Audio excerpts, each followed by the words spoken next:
Армысыздар, құрметті көрермендер. Бүгінгі біздің сұхбатымыз жалпы қаржылық сауаттылық жөнінде. Бүгін бізде студиямызда қонақта өте қаржылай сауатты жан, осы саланың маманы Сағыныш Несіпқұлова ханым, және де қонағымыз Шабыт қоғамдық бірлестігінің төрағасы Бақтыгереев Тілек мырза. Қош келдіңіздер.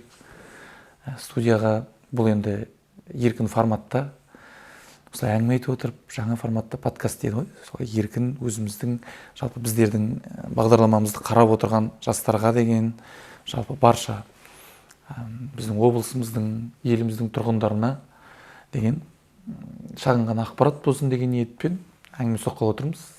Сала маманы ретінде өзіңіз шақырып отырмыз. Қаржылық сауатты жан ретінде енді біздің сұрақтарымызға тілегіміздің жалпы барша көкейінде жүрген жандардың жалпы қазіргі өмірде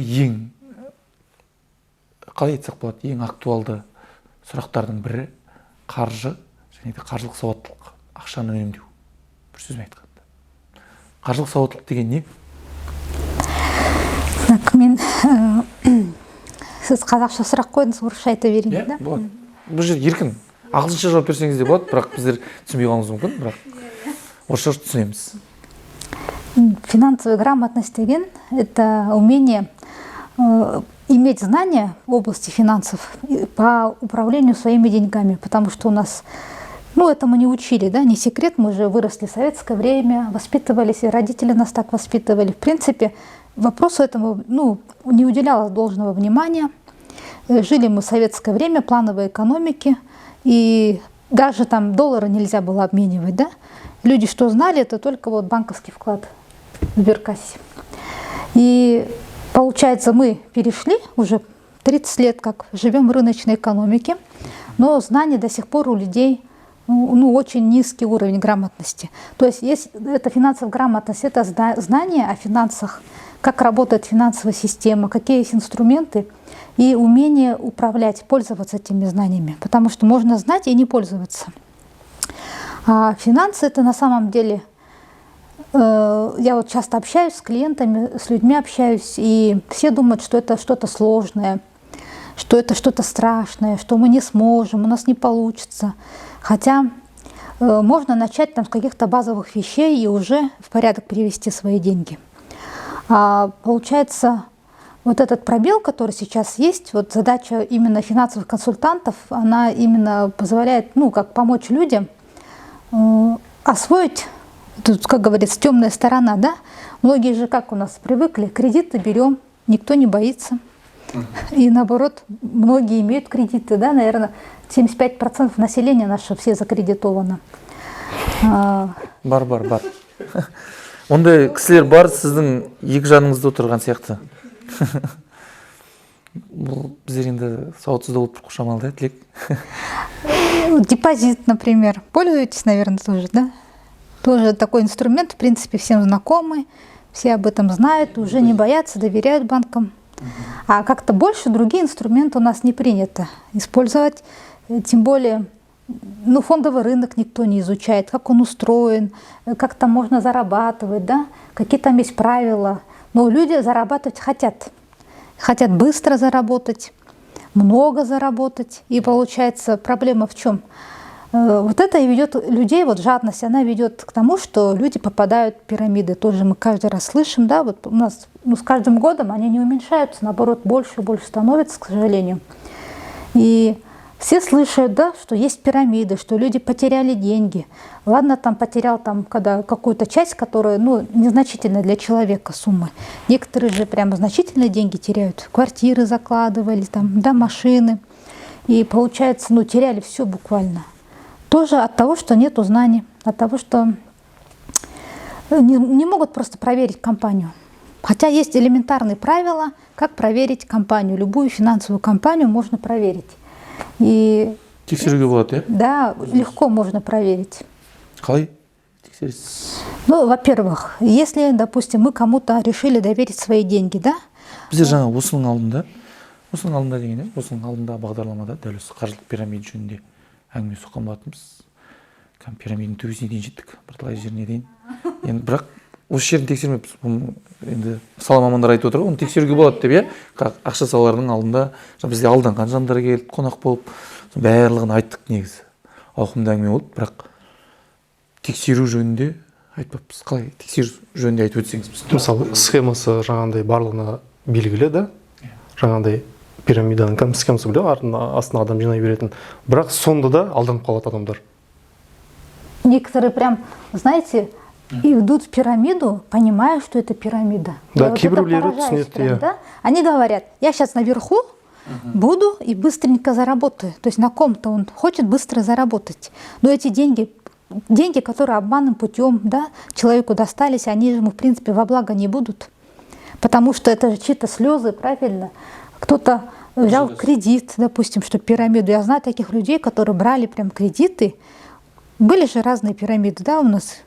Кюнет слышали, Кюнетке наверное, менің танысым, мамасы, папасы 5 миллион кредит алған. 3 миллион алып салған, 5 миллион, ал жаңа 2 миллион үстіндегі переплатасы үстіне төлейтін. 2016-17 жылдар дейді. Әлі төлеп отыр қазір, әлі жаппаған.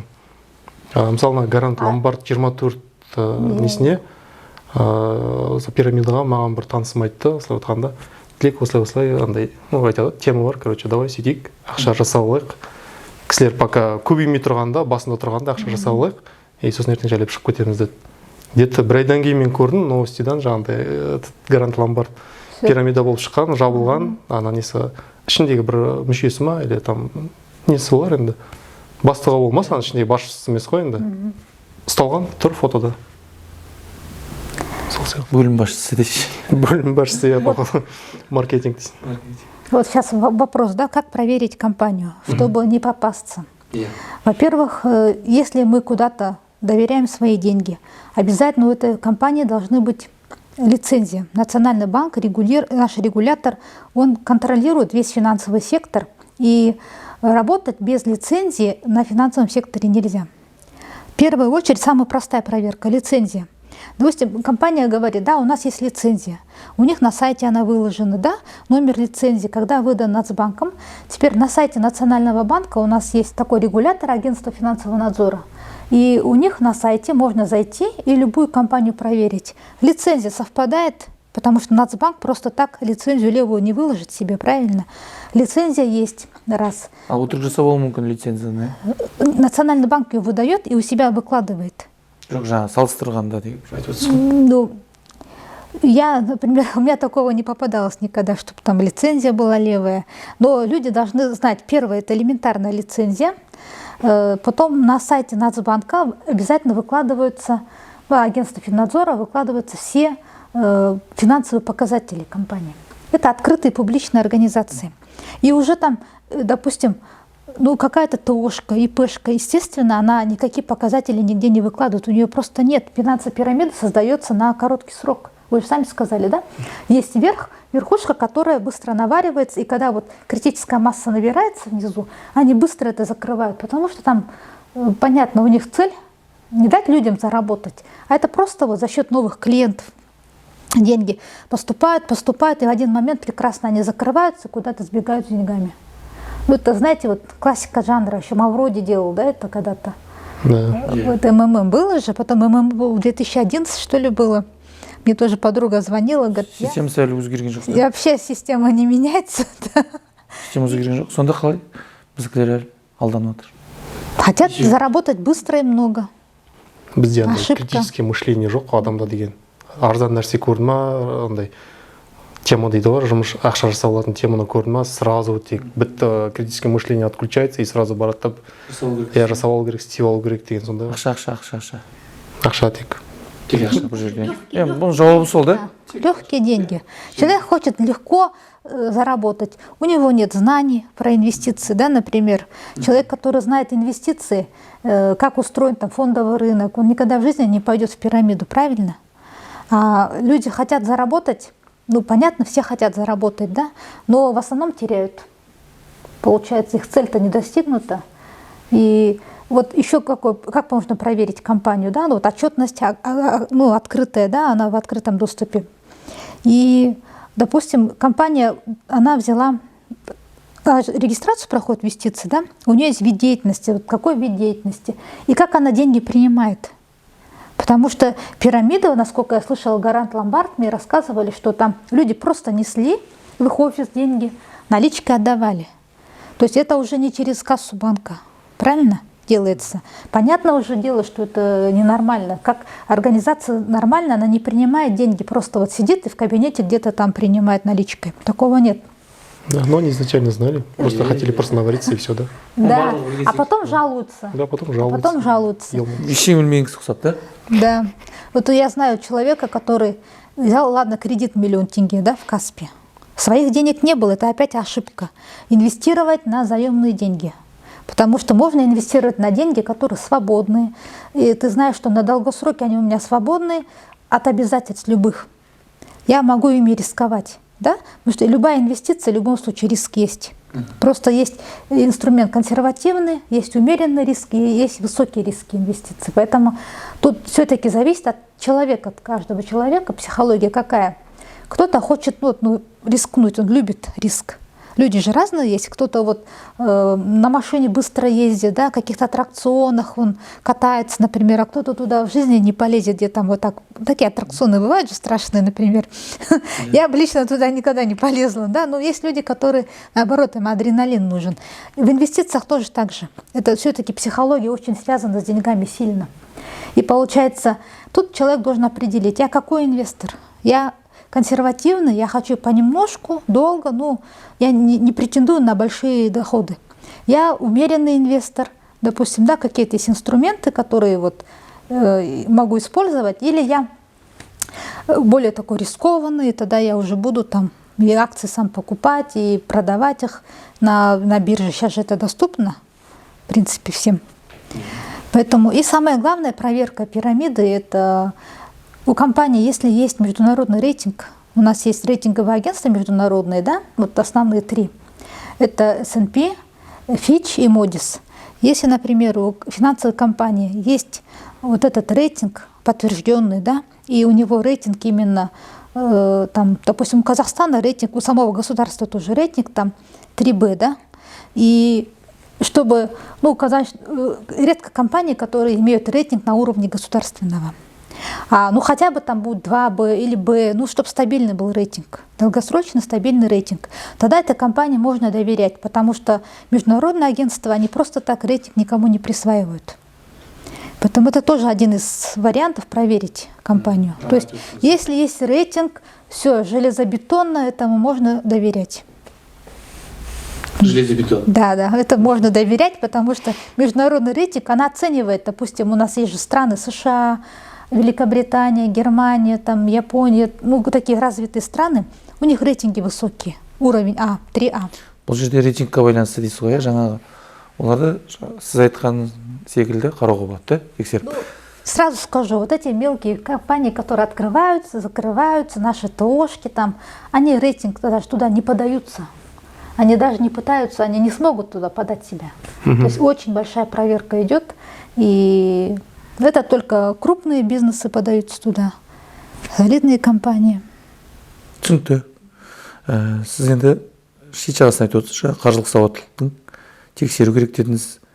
Енді бұл біздің көрермендерге деген шағын ақпарат. Енді осыны қайдан үйренсек болады, жалпы қаржылық сауаттылықты? Қалай үйренеміз? Қай жерден? Сіздер оқытасыздар ма? Вообще очень много на этот счет книг, да? Это взять, допустим, книгу или несколько. Семинарлар, семинары, курсы, да. Тема актуальна. Курс? Курс пока, вот как мастер-класс могу, но как курс пока нет, потому что... Жалпы бұл салада қанша уақыттан берісіз? Вообще в финансах я с 93-го года, я еще советские рубли застала, работала советскими рублями.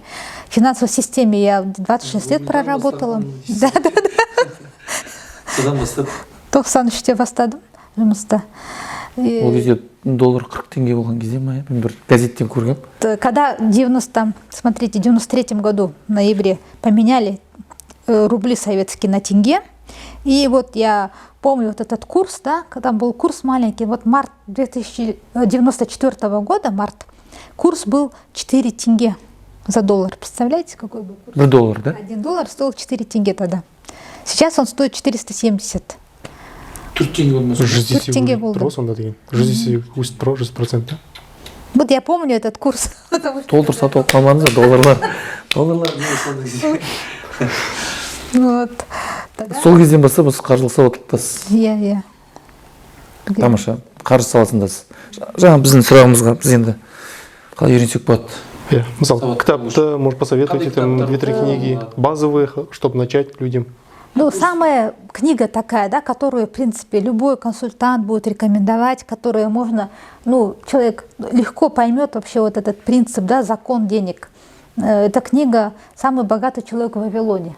Она доступно написана, и может человек ее прочитать и уже поменять отношение к деньгам. Ну, есть, конечно, другие книги. Есть Бода Шефера книга. Вот для детей, допустим, да, финансовая грамотность в школах. Ввели же у нас такие предметы по финансовой грамотности, где-то там в какие-то уроки, предметы вплели вот эти, да, моменты. То есть детям сейчас стали это преподавать. Вот нам, например, в школе такой никто не преподавал, да? Бізге де ондай, бізге математика болды тек сандардан. Сабақтан кейін қайта үште экономика сабағы болады. Барамыз да отырамыз 1 сағат бойы апаймен әңгімесі болды. А я училась в советской школе, в 91 году закончила, у нас вообще не было речи об экономике. Получается, вот Бізде микро бірдеңе, макроэкономика сондайлар Пока оқыған. Қазақстанда экономика жоқ, оқымай-ақ қойыңдар Біздің дейтін. кезімізде экономика болған жоқ сияқты. экономика была, просто знаний не было. Да. Негізі экономикадан үйрету керек та, қаржылық сауаттылықты. Да, прям бала кезден үйрету керек. Экономикада футбол ойнадық қой. Денеге жалғатып жібердік қой. Біз үйренген жоқпыз сондай. Сондай кітаптардан бала кезден бастап. Вот азбука, есть вот мани или азбука денег Бода Шефера тоже для детей, допустим, да, можно уже самому даже прочитать. Ну, есть вообще много книг, конечно, на эту тему. Есть. Экономиканың кітабы да кішкентай болады ғой, білесің бе? Бізде болған жоқ, бізге дәптер алып береміз. Тап-таза дәптер Бізге андай дәптер сияқты болды, ана көңіл аудармайсың қатты. Күшті тарихтарды қарап отырасың. Вот как вы думаете, почему вы, допустим, на этом предмете в футбол играли или там не читали, возможно, ее даже, да? Почему? Потому что культуры нету. Правильно? В семье этого нету. Никто с семьи же не прививал вам, что эти знания нужны или там был... Бізде экономика дейтін қосымша сабақ сияқты болды ғой. Шын айту керек, иә, мектепте. Сабақтан кейін түс қайта болып жүрді. Қайтасың ба, сондай қосымша сабақ ретінде 7-ші сабақта ма болады да, андай. Андай даже маңызды емес қой бізде. Бізге дейтін гректардың тарихы маңызды болды ғой ол кезде, экономикадан гөрі. Точно содан неге айту керек жаңағы. Цезарь не істеді, солар бәрін түгел солар. Сол важно болды бізге да, мектеп кезінде да. Мен сол ойлайтын едім кезінде, иә, жазушы. Оны түсінікті да, жазушы, биолог. Бізге аналардың тарихы не керек, мысалға да. Оңтүстік Американың тарихы бізге. Былай қарасаң, былай енді сауатты адамға былай мүмкін есейгеннен кейін андай өзім тарихшы болып, солай өзім қалап сөйтіп оқымасам, андай мектеп кезінде, қосымша сабақ, иә, менің ойымша сол болу керек сияқты. Қайта экономика негізгі сабақтардың бірі болу керек та. Теңгені қалай жұмсау керек. Бізде мысалға мен вообще қаржылық сауаттылық, вообще қаржы сауаттылық деген қатты естіп көрмеппін. Сауаттылық қаржылы адам дегенді бар ғой. Соңғы 3-4 жылда естіген бар. Соңғы 3-4 жылда жаңа нелерден, инстаграмдардан, сосын Дәулеттен дейтін жігіт бар. Мен өзім оқимын сол жігітті. Я подписан тоже. Сіз де подписансыз. Сол жігітті оқимын, андай түсіндіреді да, кәдімгідей процентпен емес, бізде айтады жаңағыдай біреуден сұрасаң, бізде 80% грантный, 20% анау, бізде 46% мындай бірдеңе, сосын осындай түсініксіз да, ана жігітті түсіндіріп, қарапайым тілмен, сондай контенттер керек сияқты, менің ойымша, біздерге де көбіне. Сол жігіт мысалға көп ауқымды, Қазақстанда қазір кейбір жұлдыздардан лицосы мықты сияқты. Да, подписчика 2 миллиона. Кейбір жұлдыздардан, кейбір мықты жандардан. Ол да былай курс өткізіп жатыр ғой негізі да? Оның арнайы курстары бар ғой. Қалай? Қаражат жина, кітаптар. Мен шынайдан алдым кітабын. Мен өзім тоже қаржылық сауаттылығым ондай қатты емес та, өзім ойым бойынша. Ақша жұмсау жағынан өзім қатты. Қаржылық сауаттылық деген үнемдеу ғой. Онда біздер дұрыс үнемдеу, сауатты үнемдеу ғой. Мен де жақында алдым, Дәулет Арманов деген танитын боларсыз да. Тоже, но да подписчик емес. Ол деген финансист емес. То есть ол кәсіпкер, бизнесмен, кітап жазған тоже. айтылған жаңағындай грамотность дейді ғой, айтылған нәрселері, қалай айтсам екен, принциптары ма, ұстанатын нәрселері тап менікімен бірдей ғой, кәдімгідей. То есть андай, қалай айтсам екен, біздің мына қазақи менталитетке сай емес оныкі деген. Көбінесе кішкене батысқа ұқсайды. Мысалы, той жағына келетін болсақ, кейде да бізде тойды там толтырып жасайды ғой, кәдімгідей. Там 10 миллион, 5 миллион кредитке алып. Ал айтады, жасағанша жаса. Бізде той деген сосын менталитетке байланысты. Бізде тойды кішкене андай кішірейту керек сияқты, ивент сияқты жасап, да, мысалы, там, не знаю, 40-50 адам шақырып, мысалы, содан кейін уже. Именно жақындарды, да? Иә, жақындарды андай. Араласатын нағыз. Менталитет қой. Бізде 40-50 адам шақырса. Ұялады ғой. Сосын айтады, балаларына айтады, жоқ, мен сен тойыңды жасап беремін дейді. Бізде 40-50 адам шақырсын деп сен айтып көрші папама. Кредит алсам да жасап беремін дейді, да. Вот насчет той легенды, да, вот недавно разговаривала с человеком. Ну, в принципе, все мы родители, все знают, да, что дети когда-нибудь вырастут. Ну, не секрет же, да, мы этого ждем, все родители этого ждут. Если, например, там парень долго не женится, да, қашан үйленесің, да, келін қашан алып келесің, это же постоянно у нас, да, говорят, ну, как бы и ждут этого, но не готовятся финансово. И, как вы сказали, берут кредит. Многие берут свадьбу, делают в кредит. Не хуже других, да, вот. Дайындалуға болады ғой дейсіз, да? Да, можно, например, ребенок родился, но он все равно вырастет, ну куда денется? Природа такая у нас, физиология. Дети растут, и все равно он женится, замуж выйдет, и получается вот люди к этому как-то так относятся, ну как время придет, тогда подумаем, да? Многие так живут по принципу. Бізде жалпы қанда бар сияқты ғой, иә, андай тақылғанда дейтін, да? Вот, и получается, вот человек, сын решил жениться, ну, уже по 30 лет, да, и, ну что, пошли в банк, как вы сказали, да, взяли кредит, 5 миллионов. 5 миллионов, переплата будет в 2 раза больше, платеж там больше 200 тысяч в месяц. Естественно, сложно, да, чтобы такой кредит платить, это какой должен быть доход? Допустим, кредит, ну, максимум должен быть 30% от дохода, не превышать сумма кредита. Чтобы более-менее человеку комфортно было, 25% от его дохода. Плюс человек же может, допустим, доход потерять резко, правильно? Вдруг с работы сократили. Бывает же всякое. Вдруг там заболел серьезно, да, это тоже проблема же. Тогда получается, у него есть кредит, а нету больше никакой финансовой, ну, как заначки нигде, да? И тогда, получается, он попадает, вот, неплатежеспособный, там кредитная история портится. А потом это все-таки на 5 лет, это стресс. Большой стресс же, когда у человека кредит, и он постоянно о нем думает. Он спать не сможет спокойно. Понятно, да, это проблема же, когда эта сумма кредита большая. И, к сожалению, так получается. Именно вся проблема, опять-таки, в том, что не умеем. Вот нам сейчас в школе предмет ввели, грамотность финансовая, да? Вот, допустим, ситуацию такую представим. Всем детям говорят, да? Или в ГАИ приходят, объясняют в школах, переходите дорогу на зеленый свет по пешеходному переходу. Ну, все мы же детям это говорим. Никто же ребенку не говорит, на красный ходите. Это мы говорим. А иногда видишь на дороге, родитель идет, допустим, мама, да, с ребенком или папа, и почему-то дорогу переходит не на светофоре, хотя недалеко, но он переходит дорогу в неположенном месте. Вот ребенок какой пример будет завтра? Что он в жизни будет делать? То, что ему сказали в школе, или то, что он делал с отцом, допустим, или с мамой на практике? В жизни он будет делать то, что он видел, правильно? Поэтому то, что в школе сейчас вот грамотность есть, вот такой урок ввели, это классно. Но если дома родители, допустим, он от родителей этого на практике не видит, то, скорее всего, он будет так же поступать. Вот относиться к этому уроку так же, как, может, когда-то вы к экономике относились, правильно? Потому что у него это, он не впитает это в семье. Да, сейчас учебники вышли, и этот предмет вводится, это, конечно, очень хорошо. Теперь нам надо еще родителями теперь заняться, чтобы у родителей была грамотность, чтобы ребенок видел это на примерах. Түсінікті. Енді сонда бізге кедергі ата-аналар болып тұр ма қазір? Ата-аналардың сауатсыз болуы? Ну, вообще в целом у нас такое. отношение к деньгам. Одним днем жить. Ата аналарды кінәлап керек емес. Оларға да бала кезінен үйреткен жоқ қой, мысалы бізге сияқты да. Уже цепная жаңағындай кете береді, сосын уже біз мысалы сауаттылыққа үйреніп, ертең өзіміздің баламызға үйретуге болады. Уже мына жерде қоғамның уже сол кезден бастап сауаттылығы көтеріледі деген сөз, қаржылық сауаттылығы. Айтып отырған еді, қаржылық сауаттылық.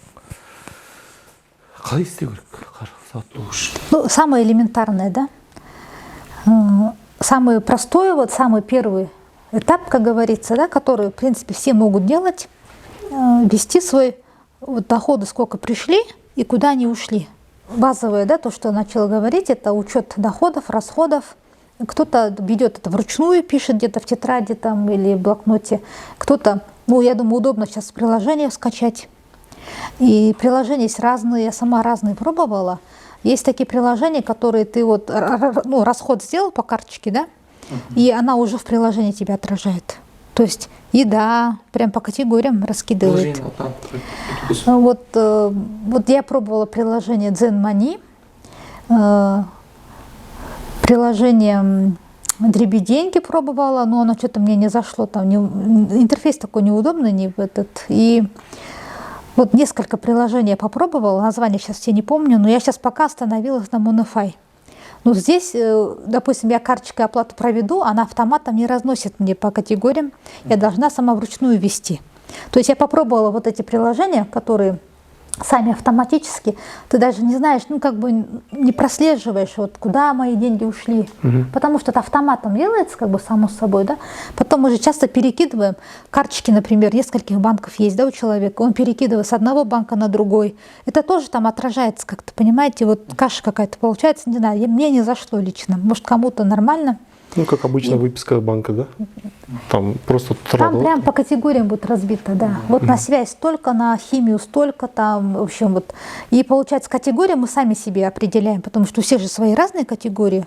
И каждый себе расписывает, допустим, на что я трачу обычно деньги, чтобы у меня был такой вот система, да, чтобы я знала, сколько уходит на еду, сколько уходит на коммуналку, там, на связь, на проезд, на, ну, на эти все расходы, на одежду. Ну, то есть это можно разбить, и уже, когда ты, даже человек просто это начнете вот делать, да, у вас уже будет, ну, как говорится, деньги как находятся под контролем, да, ты когда разносишь, ты видишь, блин, вот это вот вообще можно было обойтись без этого, без этой покупки. То есть импульсивно тратим деньги вот на эмоциях, импульсивно, это в рекламе увидели, да, у кого-то увидели. Черная пятница, которая сейчас идет. Черная пятница — это вообще отдельная тема, да? Мына бұған бөлек тоқталайықшы, да? Бұл қара. И получается, вот хотя бы этот учет завести, и уже, знаете, вот на практике, да, будете меньше денег тратить.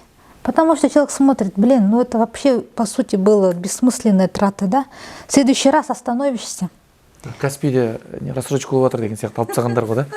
Интернет-магазинге кіресің да, там так, мынау керек дейсің ғой. 24 айға нормально, ай сайын осындайдан шығып нормально сияқты деп алып тастайсыз ғой, да? Соларды айтып отырсыз ғой, бұл жарнама ғой, жаңа.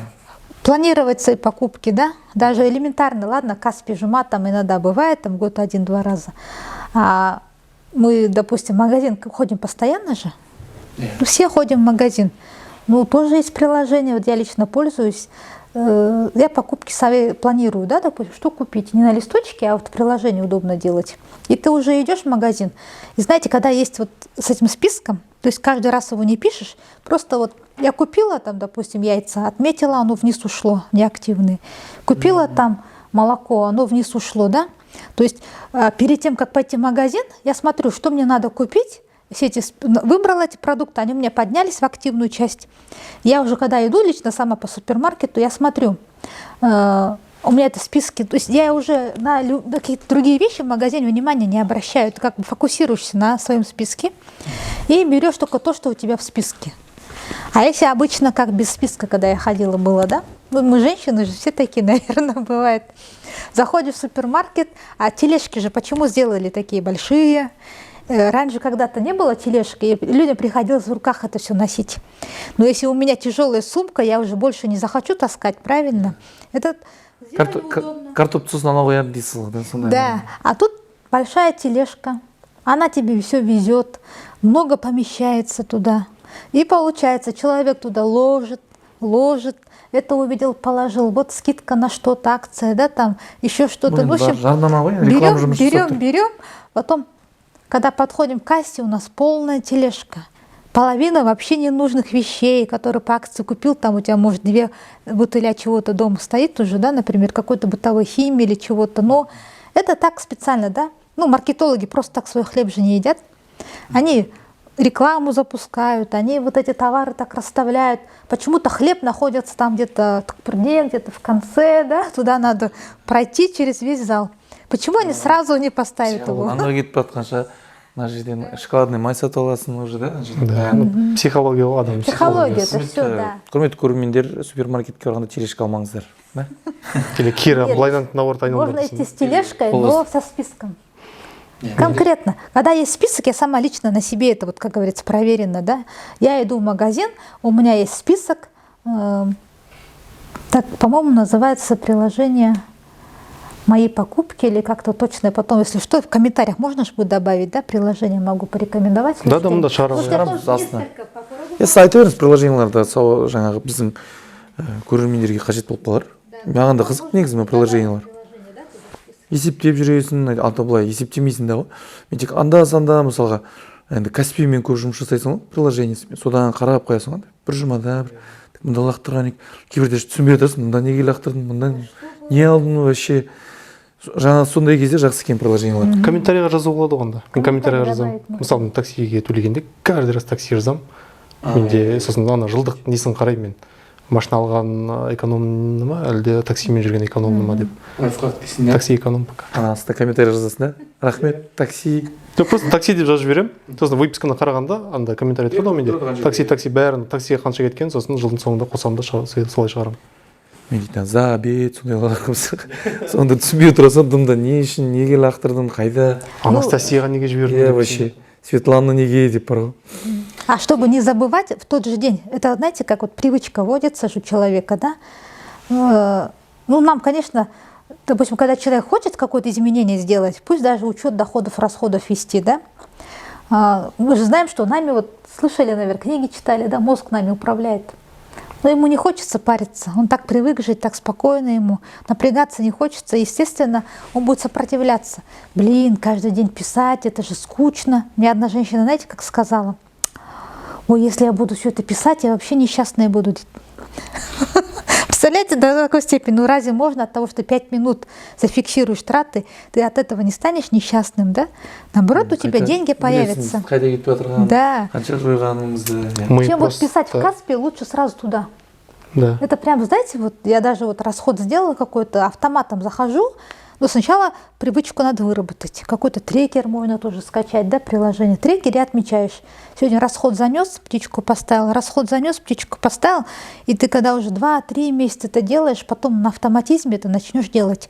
Уже мозг это, он привыкает, как мы утром зубы чистим, точно так же он будет, ну, как бы, такая же привычка, как внести свой расход, да. Все, занес, и ты уже знаешь, вот за месяц октябрь, сколько у меня ушло на еду. Сколько на коммуналку, сколько на одежду, сколько на гости, например, да, кафешки мы ходим, где-то пообедали, где-то подарок кому-то подарили, вот никто же не считает это деньги. Көрімдік кому-то дали, это же запросто у нас, правильно? Кейбірде сол есептеп, айға нормально табады екенбіз ғой деп қаласыз ғой, кейбір кезде жазбағанның кесірінен. А куда они ушли, да? Вот. А почему они мне не остались в кармане? Получается, как человек, получается, если у него пришло, допустим, 100% и ушло 100%, он как бы такая перевалочная база для этих денег. Он их заработал и кому-то раздал. Получается, у него ничего не осталось себе. А смысл тогда в чем это? То, что вот зарабатывать деньги, да? Не, сауатты болған жақсы, қай салада да, қандай мамандықта да. Бізде желеп сауаттанып кеткен сияқты. Өсіп келең ұрпақ, мысалы, ондай бізде андай қазір менталитет қой, ұят болады, той жасамасаң деген сияқты. А қазіргілер көп жасамайды. Даже біздің недегі, біздің жасымыздағы жастарда қазір кішкене сауатты. Өйткені карантин кезінде қанша той болған көрдіңдер ме? Той жасамауға себеп болды, бәрі карантин кезінде үйленді ғой. Жоқ, ол да бар. Тек қана той емес қой мына жерде. Той емес вообще. Вообще. Просто көбінесе өмірде жалпы балаларға да, қыздарға енді қалыптасқаннан бастап, жасөспірім болып қалыптасқаннан бастап керек зат қой енді. Түсінген адамға сауаттылық деген, қаржылық сауаттылық. Қара пятница жөнінде. Қара пятница. Ну, интересная история, да, вот Черной пятницы. Почему называется Черная пятница, да? Интересно, наверное. Мен оқыдым, қарадым ба даже ролик, есімде жоқ қазір. Это коротко скажу, да, почему Черная пятница. Вот в Америке есть такой день благодарения, да? Это же США вообще пошло, Черная пятница к нам пришло. Бүгін ғой, да, День благодарения? Да. Да. И получается, День благодарения тоже как появился, там люди благодарят, да, друг друга и покупают подарки. И получается, обычно вот раньше все книги, вот, которые были такие вот книги, которые писали, вот, допустим, где-то в магазинах, они, как называется, амбарные книги или как там писали, допустим, если, допустим, в минус работал магазин, там, да, красным пастой писали, чернилами, а когда был приход, писали черными. И получается, в эти дни как раз люди очень много денег тратили, потому что хотели как-то поблагодарить кого-то, подарки купить. И в эти дни записи шли вот именно черными чернилами, прибыльные дни были у них. И получается, вот в это время, вот с этого и пошло вот Черная пятница, потому что пятница, выручку, когда записывали, она всегда была черная. Черные чернила всегда были записаны. И получается, вот оттуда пошло это название. И потом это уже как бы распространилось, да, там стали в эти дни скидки делать, чтобы больше людей покупали, потому что быстро выручку делали. Правильно? Там же видели по телевизору, показывают, ну где-то в интернете, там, какие бывают вот давки, да? Там даже могут люди погибать, потому что там магазины бешеные, ну на Западе действительно скидки делают. Там, может, реально такие скидки делают, и люди прям вот давятся, туда пытаются забежать первыми и что-то понахватать, оно надо, не надо. Видите, как работает психология, да? Урвать что-то, потому что дешево. Оно надо ему, не надо, у него там, не знаю, человек. Бірінші соны біліп алу керек сияқты ғой, иә? Саған керек па бұл зат, керек емес па? Просто адамда психология ғой, егер жаңағындай. Дешево, значит, надо урвать. Значит, да, если дешево, то ты типа экономишь. Ну, не экономишь даже, ты типа это деньги зарабатываешь, да? Да, да. Если это дешево. Я арзанға сатып аламын, сосын ертең, может, қымбатқа сатып жіберуі мүмкін деп те ойлауы мүмкін ғой сол хаққа, да? Может, я. Жаңағыдай адамдар жаңағы. Ну, вряд ли кто перепродает, да? А получается, ну, у нас вообще весь ноябрь же идет везде, вот это Черная пятница, Каспий Жума, вот это все проходят же акции, да, какие-то. Ну, я думаю, Каспий банк тоже там просто так, эти маркетологи Хлебцеву не едят, они же делали в начале ноября это, правильно? До скидок до 24 месяца люди уже понабрали там, что им надо. Я даже где-то читала, что цены были другие перед... Что цены были другие, а потом продавцы эти цены подняли перед, ну как вот Каспий Жума, и получилось, люди покупали. Каспий Жума болады деп бір-екі жұма бұрын хабарланады ғой. Да, хабарланды. Осыны 4 мен 9 аралығында, қателеспесем де, ноябрьдің. Мен даже қарамаймын бар Каспий. 3 дня было, 3 дня было. Алдын ала хабарланады, мысалға. Хабарланады, иә. Сіз айтып отырған, сол алдын ала хабарланады. Продавцы знают это заранее. Олар, иә, олар ол кісілер енді. Вообще, Новый год білетін шығар, ноябрьде болатын да. Жақындап келе жатқанда қымбаттата береді. Мысалға, телефон 700 минут болса. А даже не скрывают, например, допустим, какая-то мебель, да? Там цена, вот если ты берешь за нал одна, если ты берешь рассрочку, на 15% дороже. То есть вот это, думают люди, переплаты нет же, рассрочка, а на самом деле вот эти 15% человек все равно переплачивает их. Потому что это некоторые вот делают, прям даже это открыто. 15%, если вы делаете через Каспий, допустим, через рассрочку любую, 15% сверху. То есть это же переплата идет 15%, не маленькая сумма, особенно на крупные товары. Это есть такое, да? Менің айтатыным мысалы iPhone деп қоймайды дей ма? iPhone, мысалы 500 мың, 600 мың қалады айфондар. Кейбір адамдар мысалы өзіне андай позволить дейді ғой, алатындар, алады. Бізде көбінесе ала алмайтындар алады ғой iPhone деген. Автобуста тұрады да, iPhone-мен жаңағындай кредитке алып алады да, сосын жүреді мысалы деген. Көп адам айтады, iPhone жаңағы ну удобный функциясы көп деген сияқты бірдей екі телефонда негізі бар ғой. Просто бренд қой. бренд иә. iPhone деген типа адамның статусын көрсетеді и поэтому сол үшін алғысы келеді көбі деген негізі. Мысалы қарап тұрсақ, онда негізі кім Стив Джобс жақсы жасаған ғой. Маркетолог гений ғой енді Стив Джобс деген. iPhone-да андай функция бар. Сен музыканы интернеттен скачать ете алмайсың. То есть интернеттен музыка скачать ете алмаса, значит, мысалы сол музыканың авторлары Голливудтың жаңағындай, ну Голливуд деп ақштың жаңағындай музыканттары, олар деген уже соны қолдайды. Потому что олардың музыкасын интернеттен бесплатно жаңағындай тегін ешкім жүктеп жатқан жоқ. Олар деген оның iTunes-тан сатып алады музыкасын. Сол себепті жаңағындай барлығы оны қолдайды. Кімді Стив Джобстың жаңағындай iPhone компанияны. Кейбір кісілер оны жаңағындай кумир ұстап жүреді, мысалы деген, мына iPhone ұстап жүр. Бүкіл ақш iPhone ұстап жүр ғой қазір деген көрінсе негізі. Ну Да. даже вот у Даулеттен видео смотрели же, да, его, он в США когда был, или сейчас он до сих пор там находится. Цены на iPhone там и здесь. Смотрели, да, его обзор такой, сравнение. Мен не көрмедім даже. Там 200-300 тысяч разница на телефон, представляете? Ну, допустим, для США там $1000 или $1500 с их доходами. Они могут спокойно себе купить iPhone. То есть потому что для них, например, 4-5 тысяч долларов человек в месяц зарабатывает, он на $1000 купил iPhone. Ну, как бы его с доходом соизмеримо. А как вы говорите, вот у нас студенты, они же все практически любят с айфонами ходить. Они еще сами не зарабатывают. Но возьмут его, там, допустим, кредит, и еще он стоит на 200-300 тысяч дороже, чем в США. Представляете, там уже какая наценка идет. Жыл сайын шығып тұрады ғой еще, да? 14 шығып кетті мысалы, да? Мен мысалы 13 алдық та, содан 14 шығып кетті уже қазір уже. Оған да үлгеру де қиын ғой мысалға. Ешқандай өзгеріс жоқ. Қандай өзгеріс жоқ. Және де андай ходтар бар сияқты, мысалға мен енді тоже iPhone ұстаймын, да? Телефон аламын ғой. Андай обновлениядан кейін шамал болып қалады, да? Камералары андай бұрынғыдай түсірмейтін болып қалады. Олардың да өздерінің ходтары ғой жаңағыдай, да? Өлең жазбау деген сияқты. Негізі кеңес кезінен бері адамдар біршама ақыл кірген ғой. Мысалы кеңес кезінде мықты етіп жасаған ғой нәрсені. Сынбайды кәдімгідей. Кеңес кезінен кеткен неше түрлі нәрсе бар мысалы мына жерде. Қазіргі заттарды адамдар ақшасын, ну, адамнан ақша алып беру үшін сынғыш сондай сапасы жасайды, качественный барлығы. Иә, қайта түсіп тұру керек, запчасть алу керек деген сияқты. Иә. Мерседес бар емес пе, да, мүлдем сатылмай қалған запчастьлар. Өте мықты болып жасалған.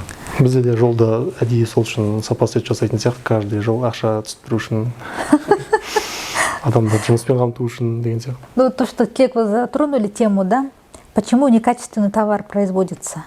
Потому что мы же живем в обществе потребления, рыночная экономика, товары должны производиться, и кто-то должен их покупать. Правильно?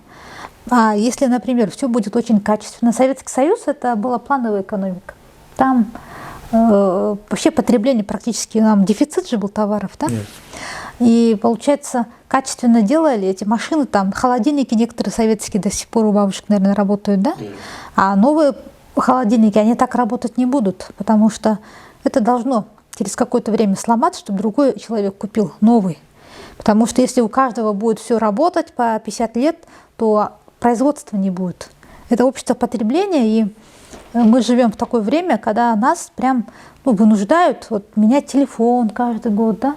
В принципе, правильно говорить, функции телефона, может быть, они особо человеку эти не нужны. Там блогеру, может, надо такой телефон иметь крутой, потому что это его доход.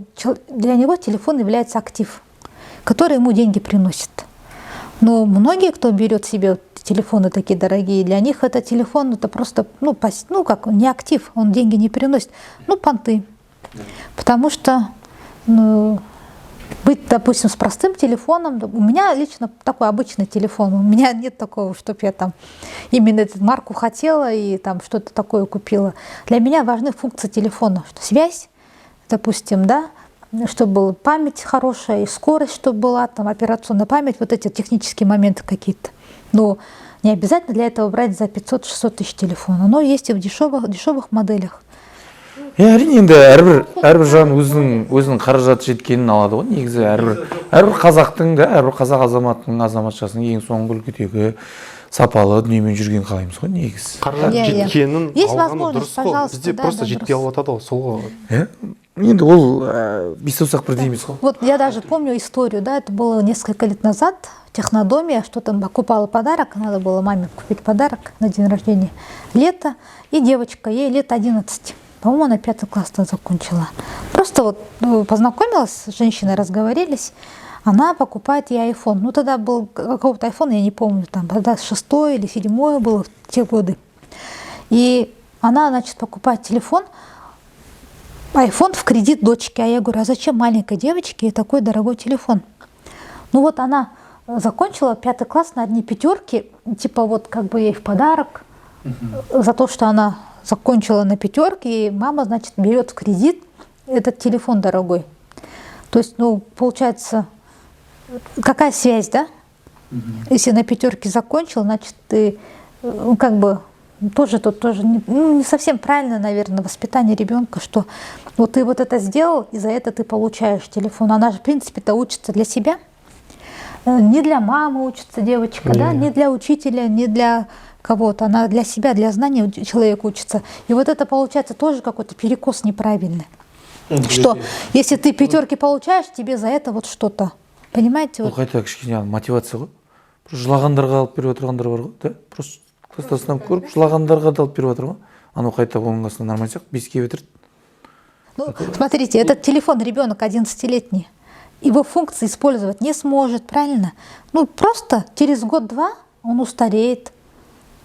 А у мамы кредит только к этому времени закончится. Да.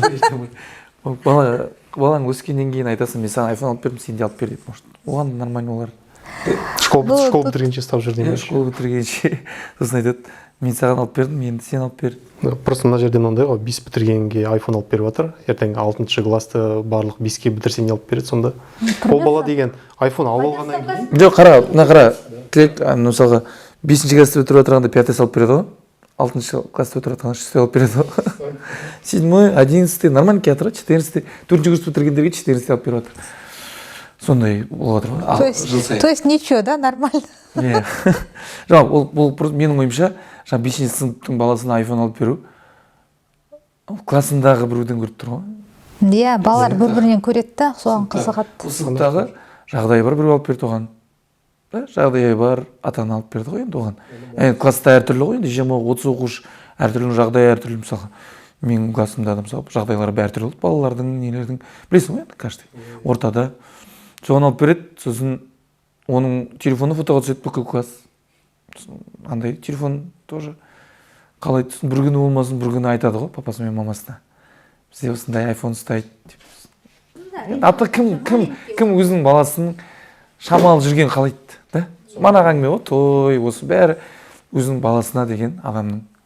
Иә, жоқ, ол жерде мысалы просто андай қалай айтсам екен, бізде менталитет та осындай жаңағындай, мен балам жаман жүреді деген сияқты, или мен балам қалып жатыр деген сияқты менталитет қой. Просто сен ол ақшаға, не знаю, там жақсы бір курс па бірдеңе үйретші, или там басқа нәрсе алып бер да, телефоннан пайдалы нәрсе алып бер. Білімге сал, айтады ғой, балық бес, қармақ бер дейді ғой. Или сол ақшаны сен кредитке алғанша жинай бер да, 11 бітіргеннен кейін мысалы бір оқуға жақсы жерге жібересің мысалы да. Сол сияқты. Мудрый подход, да? Қазір менің ойымша ақша жинау да бар ғой, қиындау секілді. Себебі дейтін, мен мысалға үй аламын деп ақша жинап жүрдім. Да, үй алуға ақша жинау қиын сияқты. Үй аламын деп ақша жинап жүрдім. Ол мысалға ол кезде однокомнатныйлар 7 миллион болды, 6 миллион, 7 миллион, двухкомнатный 8 миллион, 9 миллионға алуатын болды да. Мен мысалға 8 миллионда енді бір жылда жинай аламын деп айта алмаймын ғой мен мысалға. Ол үйлер қазір мысалға 12 миллион болды. Негізі мен ойымша алып тастау керек сияқты үйді сразу. Андай банктың ипотекалар арқылы әйтпесе үлгере алмай қалады сияқты. Ақша жинап наличкеге сатып аламын дегенге қиындау сияқты. Жеке өзім тәжірибем басымнан өткен көптеген баланың қазір жастардың проблемасы осы сияқты. Үй аламын деп, мысалы сіз мамансыз ғой, үй аламын деп ақша жинаймын, бірақ ол ақшам жетпейді. Үй қымбаттай беріп тұр ғой. Ну, не ипотеку оформить через жилстрой, да? Енді соны күтіп жүріп қой, енді соған саламыз. Оның өзі конкурстарға қатысу керексің. тоже однокомнатный квартира алғың келмейді. Енді алғасын двух алғың келеді деген сияқты ғой. Болады андай однокомнатный алып, оны сатып жіберіп жаңа солай істемесең қазір қиын секілді андай. Сразу осындай ақша жинап аламын, күте тұрамын, 5 жыл жинаймын, сосын барып үй сатып аламын деген әңгіме қазір өтірік сияқты. Сіз не дейсіз ол туралы? Ну, допустим, кредиты, да, разные же бывают. Есть кредиты, вот, которые люди покупают телефоны, там еще какие-то вещи, да, одежду там или поездки куда-то ездят за границу. Кредит тоже люди берут. А вообще ипотека это что же кредит? Но если, например, ипотека ставка нормальная, и если человек где-то снимает жилье, он все равно платит за жилье, да, за квартиру, за аренду, то, конечно, выгоднее взять квартиру в кредит, ну, в ипотеку, да, и потом платить за ипотеку, потому что, вот вы же говорите, цена на жилье растет. Допустим, если бы в то время вы уже по 8 миллионов, когда была квартира, у вас была первоначалка, вы бы купили квартиру, да, в принципе, сама стоимость недвижимости выросла за это время, и как бы, ну, вам выгодный кредит это. Вот сейчас, допустим, цены высокие, и никогда же не знаешь на рынке, как цена будет держаться. Например, в начале 2000-х годов цена там за квартиру была там 2003 год, там двухкомнатная, 10 тысяч долларов стоила, да? 10 тысяч долларов сейчас, в принципе, это же не такие деньги. А потом цены начали расти, и уже через несколько лет, буквально там через 3-4 года, цена была такой же квартиры 45 тысяч долларов, 50 тысяч долларов. То есть она в долларах выросла в 10 раз. И получается, ну у нас же только вот, как говорится, рынок только начался, и цены вот эти, они вот росли, и сейчас, допустим, 50 тысяч долларов, ну, можно уже нормальную квартиру купить, да? В принципе, в долларах цена, она не выросла, она только в тенге выросла у нас, получается. Өзімізден болып тұрғы да, ішімізден болып тұрғы, өзімізден. И получается, вот, ну, у нас как-то другого инструмента люди не видят, там, недвижимость купить, в инвестициях тоже люди стараются, ну, в первую очередь, что знают? Купить квартиру и сдать в аренду. Правильно? Даже кто вот не для жилья рассматривать, а как инвестиции арендовать квартиру. Да, это нормальная инвестиция, квартиру вот иметь. Но в то же время другие инструменты надо использовать. Как, допустим, на фондовом рынке, вы молодые, возраст позволяет, и на долгосроки инвестировать, что вы потом сможете... Фондовый рынок, он все равно в основном растет же. Қазмұнайгаздың акциясын алып тастау керек. Как раз шығып отыр новойдан, да? IPO, да. Да, IPO алып тастау керек. То там тоже есть правила, допустим, акции отдельных компаний покупать или там покупать какие-то ETF, например, фонды есть, индексные фонды, то есть где доходность не будет такая высокая, да, но она будет постоянная. Да, и, допустим, если сравнить, вот, да, квартиры вот в 2007 году, в 2008 году квартиры стоили где-то, ну, 40 тысяч долларов двухкомнатная, да, 50 тысяч долларов стоило. А кто-то, допустим, ну, вообще фондовый рынок, он же больше 100 лет работает, да, а кто-то инвестировал те же 50 тысяч долларов, не квартиру купил, он инвестировал там индексный фонд, допустим, да, ETF там на S&P 500, и получается он вложил туда 50 тысяч долларов, через 10 лет его 50 тысяч долларов просто вот в консервативном таком инструменте, где-то 7-10% годовых доходность, она за 10 лет стала 200 тысяч долларов. Вот его деньги, инвестиции. Это пассивный чистый доход. Он вложил 50, инструмент такой безопасный, и через 10 лет 200 тысяч долларов. Ну, классно же, да? Эта квартира, которую человек, кто-то купил квартиру, да, она как 50 тысяч долларов стоила, она сейчас также стоит 50 тысяч тех же долларов. То есть она как бы вот в долларах... Доллармен алғандар. Доллармен алғандар. В то время продавали квартиры в долларах, помните же? Потом запретили, сказали только в тенге. Но если мы делим вот это 20 миллионов тенге опять-таки на 470, это те же 50 тысяч долларов и выходят наши. По идее вот так вот. Бірақ андай теңгемен алғандар ұтылмаған сияқты. Нет, мысалы менде андай, не знаю, вот, наверное, вопрос самого финансово неграмотного человека, да? У нас все растет, например. Да? Ну, например, айтады да, зарплатаны көтеру керек дейді бізде. Зарплатаны көтеру керек. Но зарплатаны көтерсе, басқа продукты, жаңағыдай барлығы көтереді ғой, товардың барлығы, да? А мысалы тек қана зарплатаны көтеріп тауарды көтерткізбеуге бола ма? Можно так? Нет, мы У же нас в живем Казахстане. в рыночной экономике. айтпау керек қой онда ешкімге да. Зарплата көтерілген, коллегалар ешкімге айтпау керек, үндемей жүру керек. Когда вот повышается зарплата, мы говорим, повышает стоимость товаров, да? Инфляция растет, и получается, чем больше денег у населения, да, и они готовы их тратить, то тем больше будет цены повышаться. Это, ну, в принципе, инфляция для экономики это нормально. Где-то 5-7%, как у нас обычно закладывали бюджет, это нормально, допустимо, потому что не бывает рыночной экономики без инфляции вообще. А теперь, допустим, Национальный банк, он же регулирует, и мы сейчас замечаем, да, что у нас сейчас ставки по депозитам растут. Было 8,6, 10, 12, 14, да, сейчас уже некоторые 16. Для чего делается? Для того, чтобы люди теперь начали сберегать деньги, чтобы эту инфляцию сдержать. Потому что если ставка по депозиту будет низкая, люди не будут туда накапливать деньги, они будут опять пойдут и тратят, потому что думают так, сейчас этот товар столько стоит, допустим, 100 тенге, да, а у нас инфляция идет постоянно и такая приличная, значит, в следующий месяц он подорожает, я лучше сейчас куплю. И опять-таки провоцирует, вот, ну, как говорится, рост инфляции, потому что он покупает. И вот, допустим, сейчас сделали, если там 14-16% годовых в депозитах, да, то люди уже начнут больше денег сберегать и меньше тратить. И то есть это тоже какой-то, ну, один из рычагов сдерживать этот уровень инфляции. Если, например, надо наоборот, у людей там денег на депозитах много, цены не растут, как-то все тихо идет, то наоборот, кредиты, депозиты, проценты снижаются, и процент кредита тоже снижается. Дешевые кредиты становятся. А когда дешевые кредиты, люди начинают брать кредит. Кредит это тоже инструмент, как экономика, чтобы она росла, да? Один из инструментов. То есть Нацбанк это все регулирует. Поэтому сейчас инфляция, она и не только у нас, вот мы говорим же, доллар, крепкая валюта, все. Долларды реттеп тұрады ғой, біздің теңгемен. Ну, как бы у нас свободный курс сейчас. Жоқ, бұрын реттеп тұрды ғой. Раньше, да, коридор делали, например, 150-155. И, ну, зато за счет чего это достигалось, да? За счет интервенции Национальный банк, опять-таки, он делает интервенции, чтобы вот этот курс доллара держать. Получается, это все-таки наши деньги, государственные деньги уходили туда, чтобы сдерживать курс. Ну, потому что невозможно бесконечно его сдерживать. Потому что деньги у государства когда-то закончатся на сдерживание курса. Это ненормальная история. Поэтому от этого ушли. Сейчас свободный курс. Қаржылай сауатты жан қай валюта сақтау керек? Вообще есть такое правило, да, держать деньги, активы в разных корзинах.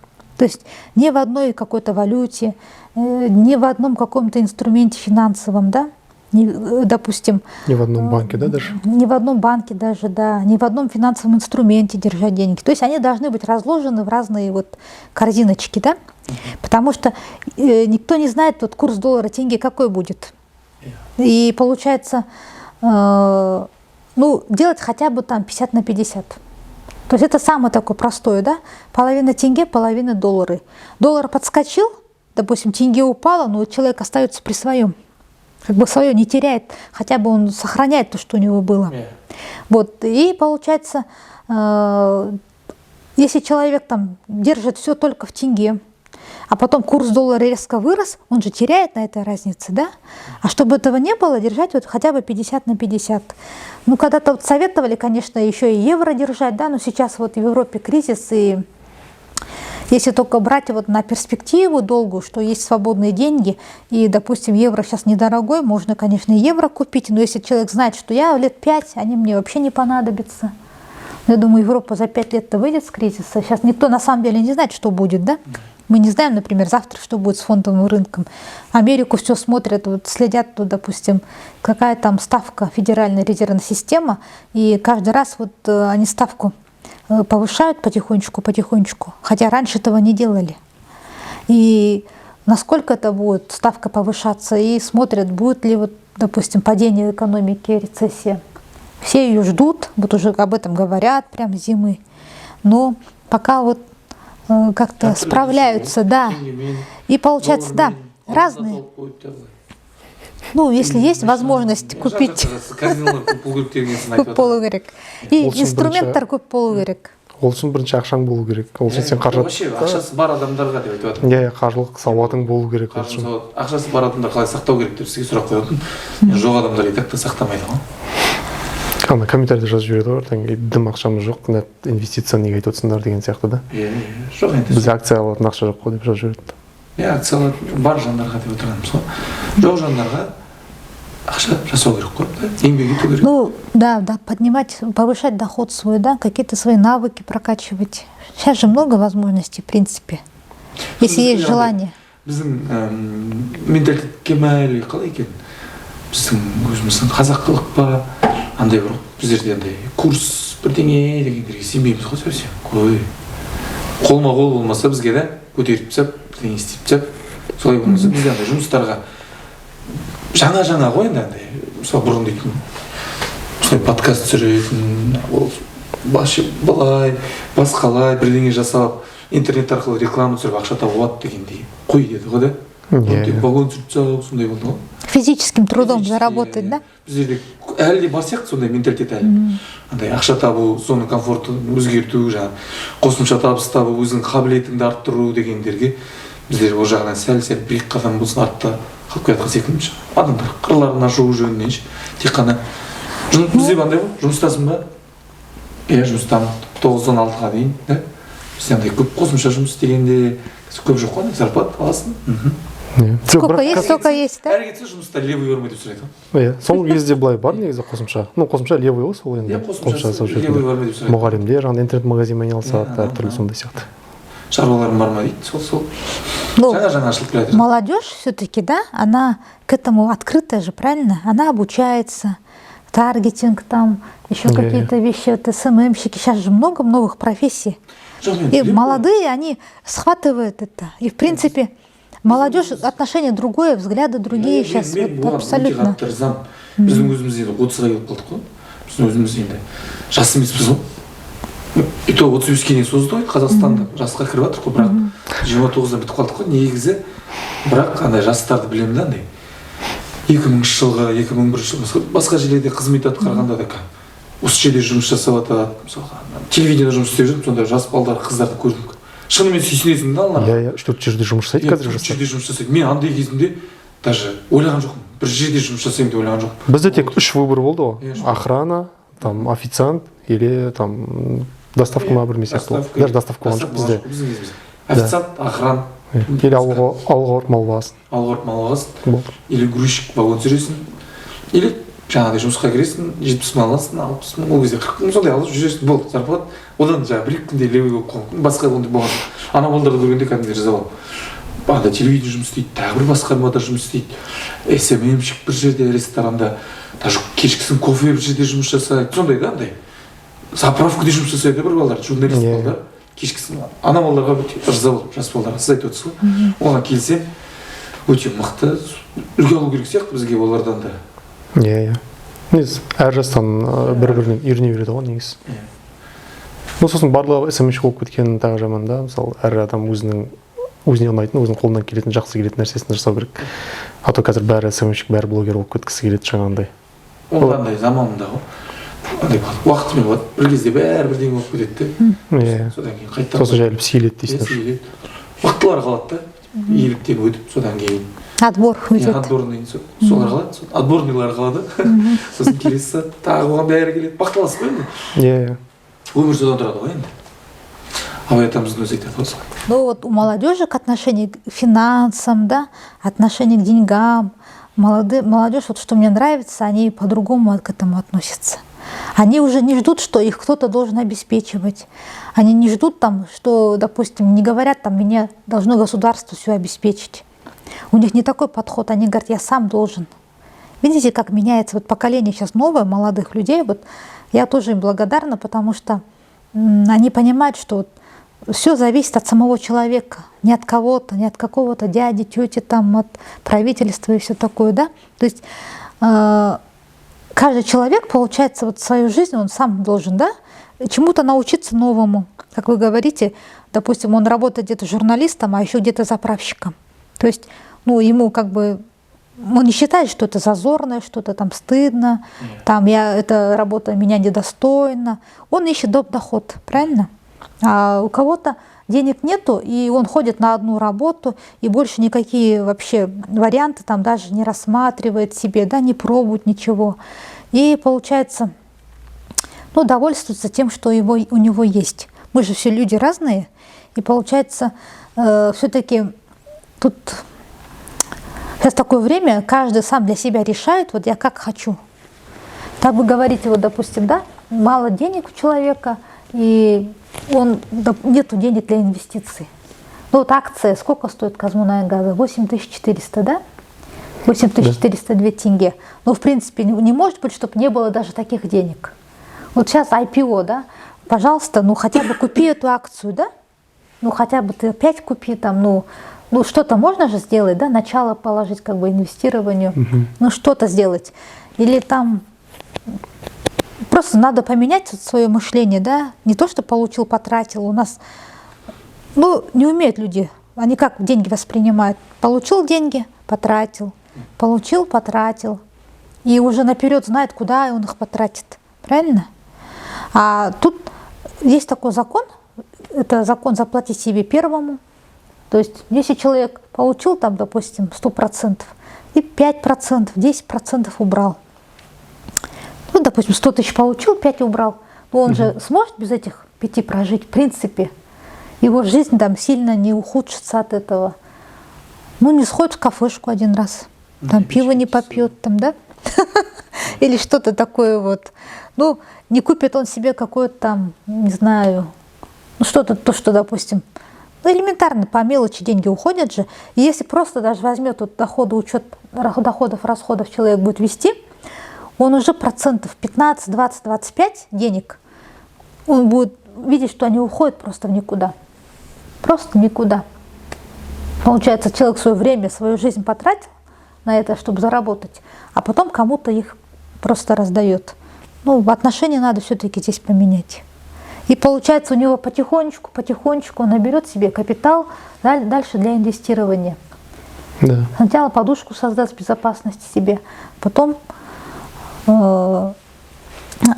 дальше, допустим, будет деньги копить уже для инвестирования.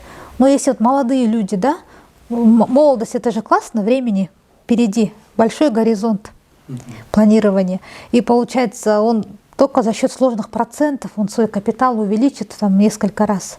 Представляете, вот просто, чтобы потом жить на пассивный доход. Вот сейчас молодежь это хотят. Енді дәл осы жерде біздер бүгінгі бағдарламамызды аяқтау керек секілді. Болған секілді. Жастарға разы болып бүгінгі кешімізде. Да. На позитивной ноте закончим, да? Әдемі нота, да? Жастарға риза болып, ең сауатты жандар номинациясымен жастарды марапаттап бағдарламамызды аяқтайық. Рахмет сізге, Сағыныш, көп рахмет. Біздің мақсатымыз бір жан болсын, осыдан жақсы ақпарат алса, оның өзі біз үшін үлкен жеңіс. Сізге де көп рахмет. Бізге келіп, жас демей, келіп өзіңіздің біліміңізбен бөліскеніңізге мыңда бір алғыс. Тәке, саған да көп рахмет. Өзің ойларыңмен жастарға деген ағалығыңды көрсетіп. Осылай жүздесіп тұрайық.